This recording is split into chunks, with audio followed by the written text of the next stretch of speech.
Bonjour à tous, bienvenue sur Sensation. Je reçois aujourd'hui Fabienne Beausoleil. Vous êtes créatrice de l'association Astrée Rouen. Bonjour à vous. Bonjour. Alors Astrée, c'est une association qui existe depuis 35 ans maintenant et qui œuvre pour restaurer le lien social et rompre la solitude à tous les âges. Pour ça, vous avez diverses actions. Est-ce que vous pouvez nous les présenter ? Bien sûr.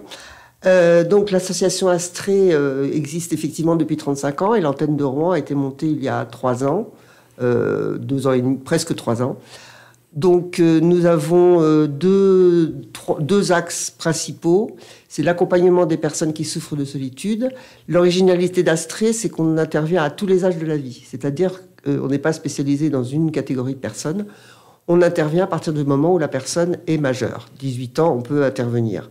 Jusqu'à, il n'y a pas de limite d'âge. Donc ça, c'est un premier axe d'action. Et puis le deuxième volet, c'est on intervient aussi au niveau des écoles pour sensibiliser les élèves de 4e pour qu'ils soient vigilants pour les plus jeunes, pour aider les jeunes de 6e à rentrer en 6e et à être bien et à ne pas souffrir non plus de solitude au collège. Est-ce qu'on peut dire en quelque sorte que vous êtes une oreille attentive, voire peut-être un psychologue ? Nous ne sommes absolument pas psychologues.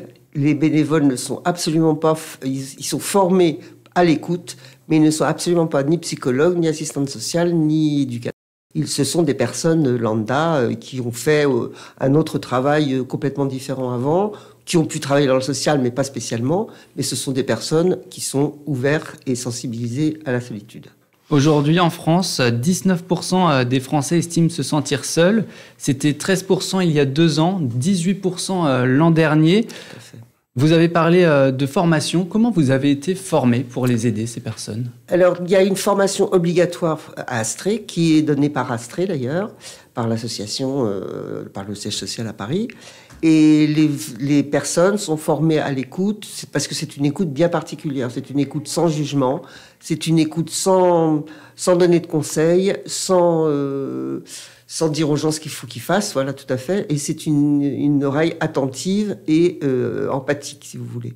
Donc il y a une formation qui dure 2 jours, que nous avons fait aussi par Internet pendant le Covid, forcément. Donc, tous les bénévoles sont formés à l'écoute. Et donc, une fois que tous ces bénévoles sont formés, ils peuvent proposer des rencontres hebdomadaires, soit d'1 heure, soit d'1h30 chaque semaine. Pourquoi toujours décider d'envoyer le même bénévole à tel lieu plutôt que quelqu'un d'autre, par exemple, ce qui augmenterait le nombre de rencontres de la personne qui se sent seule ? Parce que je pense qu'une personne qui se confie à un bénévole ne va pas se confier de la même manière à plusieurs bénévoles. Là, il y a quand même une relation de confiance qui existe entre le bénévole et la personne qu'on accompagne. À chaque fois, les bénévoles reviennent sur des choses que la personne leur a confiées la fois d'avant. Et il y a même des témoignages de personnes qui disent qu'ils n'ont jamais dit certaines choses à personne, sauf aux bénévoles. Donc il y a quand même un lien de confiance qui s'établit, et c'est pour ça qu'on aurait toujours le même bénévole. Et comment elles se passent, ces rencontres ? C'est un dialogue, finalement, entre 2 personnes ? C'est un dialogue entre 2 personnes. Les personnes parlent souvent de leurs problèmes, de leurs difficultés, mais ils peuvent aussi parler d'autres choses, évidemment. C'est pas non plus simplement centré sur le problème de la personne, sinon ce serait toujours rabâcher la même chose, mais c'est essayer d'ouvrir vers l'extérieur, sans donner de conseils, mais que la personne puisse se confier complètement, vider son sac. Généralement, après plusieurs rendez-vous, on arrive sur une certaine fin. J'imagine du coup que la personne concernée, elle, ne veut pas que ça s'arrête. Comment ça se passe à ce niveau-là ? Ça, c'est toujours le gros problème de fin, effectivement. Mais très souvent, les personnes, on en discute. D'abord, on ne s'arrête pas du jour au lendemain. On en discute avec les personnes. Il y a des gens qui nous disent aussi, maintenant ça va nettement mieux et je voudrais libérer la bénévole pour quelqu'un d'autre, parce qu'on a 19 bénévoles, on peut pas avoir simplement 19 personnes à écouter, c'est pas possible. Donc depuis qu'on existe, on a quand même déjà accompagné plus de 30 personnes et ça s'est toujours arrêté en accord avec la personne, parce que la personne va mieux, parce qu'elle a retrouvé un équilibre, parce qu'elle a rencontré quelqu'un, parce qu'elle déménage. Bon. On a toujours une raison pour arrêter. Enfin, il y a toujours une raison pour arrêter. Et après, en discutant beaucoup avec le bénévole et la personne accompagnée, ça se passe bien quand même. Donc Astrid Rouen, vous l'avez dit, c'est 19 bénévoles dont vous faites partie. Personnellement, qu'est-ce qui vous a motivé à devenir bénévole pour cette association? Qu'est-ce qui vous plaît dedans? Alors, au départ, moi, j'ai fait la formation parce que je voulais je cherchais une association qui s'occupait du harcèlement des enfants à l'école. Et j'ai rien trouvé sur Rouen qui me correspondait. Et j'ai entendu parler d'Astrée qui avait ce volet-là. Donc, j'ai fait la formation pour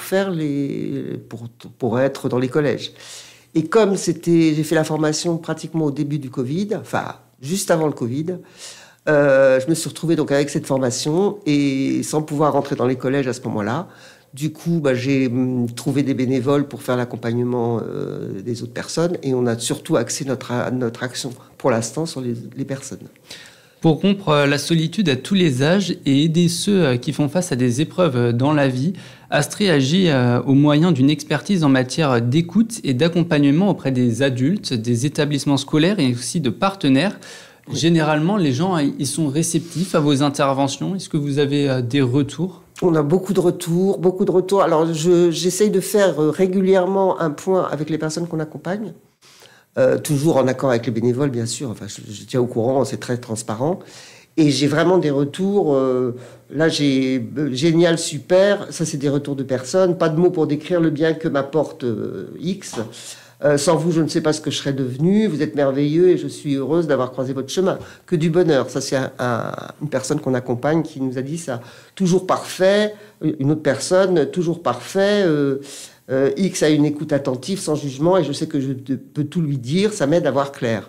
Enfin, c'est en général des retours très positifs. Et par rapport aux partenaires, on a aussi des retours. On a tissé tout un réseau de partenaires. La mairie de Rouen nous a donné une subvention aussi l'année dernière. Enfin, on est maintenant dans le réseau de Rouen, quoi. Et donc, depuis votre création, vous l'avez dit, vous avez accompagné pas moins de 30 personnes. J'imagine que ces 30 personnes, elles étaient toutes différentes. De manière générale, ouais. Il y a des gens qui aiment parler, d'autres qui sont un peu plus réservés, plus timides. Parfois, c'est même une situation compliquée qui met la personne dans cet état-là. Est-ce que c'est compliqué de s'adapter à la personne qu'on a en face de nous pour trouver les bons mots ? Déjà, je voudrais dire que c'est très courageux de la part des personnes qu'on accompagne de téléphoner pour demander de l'aide. Ce qui n'est pas facile de dire « je suis seule ». Donc, ce sentiment de solitude, pouvoir l'exprimer et pouvoir demander de l'aide, c'est déjà énorme. Ensuite, les gens que nous avons accompagnés, il y a vraiment de tout, des hommes, des femmes, des gens de 30 ans et des gens de 80 ans. Enfin, bon, pas tellement de personnes âgées, parce qu'il y a beaucoup de choses déjà qui existent pour les personnes âgées.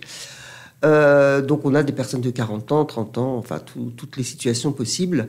Des personnes qui ont déménagé, qui se retrouvent tout seuls ici, qui ont des problèmes familiaux parce qu'ils se retrouvent seuls, veufs ou divorcés.